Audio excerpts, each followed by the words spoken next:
मित्रांनो, अगोदर ही रील बघा, नंतर याचे फंडे कमेंट्स वाचू आणि असंच हसत राहण्यासाठी सबस्क्राईब करा. सख्खा भाऊ सुद्धा राखी बांधताना ताटात 100 रुपये टाकताना बायकोकडे 3 वेळा बघतो आणि बायकोनी मान हलवली तर 100ची नोट का ताटात पडते, नाही तर पुन्हा खिशात जाते. अरे कौन भौंक रहा है ये बदतमीज? खरं आहे का नाही? आणि आमचा देवा भाऊ राखी पौर्णिमेला 1500 रुपये नाही देत आहे. प्रत्येक हम मालूम है तेरे बाप को मत सिखा. प्रत्येक महिन्याला तुमचा भाऊ तुम्हाला 1500 रुपये देतोय. बाजूला बसलेला गडी घरातला असला, नवरा असला, कोणी असला, 100 रुपये बाजाराला गेला, 100 रुपये दिले ना, आइए देखते हैं मजा आएगा. 100 रुपयाचा हिशोब मागतो. आणि आता तोच गडी आता तुम्हाला विचारतो का नाही, तुझ्या अकाउंटला काय आहे का ग शिल्लक? मैं थूकता हूं तेरी सूरत पे. आमच्या देवाभाऊनं माझ्या बहिणीला दिलाय, कधी सन्मान नव्हता आमच्या बहिणीला. या बहिणीला माझी विनंती आहे, या देवाभाऊला मत द्यायला लागेल. तो चलिए शुरू करते हैं. तू तुझ्या बहिणीला देताना तुझ्या बायकोकडे बघत असशील. भाड खाऊ तुझ्यासारखी जनता नाही. सक्का भाऊ त्याच्या मेहनतीचे देतो.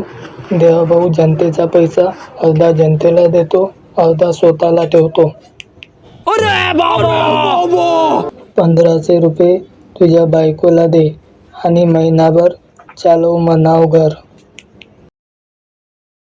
मुझे अपने घर जाना है. मुझे घर जाना है. स्वतःच्या खिशातून देतो का जनतेचा लुटलेला? नहीं. देवाभाऊ पैसे काय त्याच्या खिशातून देतो की पगारातून देतो ते बावळट.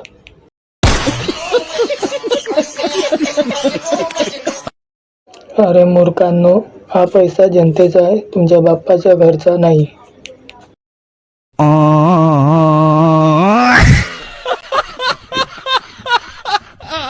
आणून द्या म्हणाव जमिनी विकून, खरं त्यालाही मानतो मी.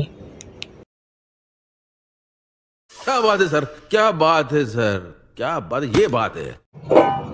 अरे मूर्ख, ते जनतेचा पैसा आहे. देवाभाऊ तुझ्या बापाच्या घरचा नाही. तू समझा? हाँ. नहीं तू समझा नहीं. कुठं कामाला आहे भाऊ वजी उचलायला? नहीं, मुझे मजाक नहीं उड़वाना अपनी चीज का. मैं नहीं बताऊंगा. शायद देवाभाऊचा गो खायला बाकी आहे तुम्ही.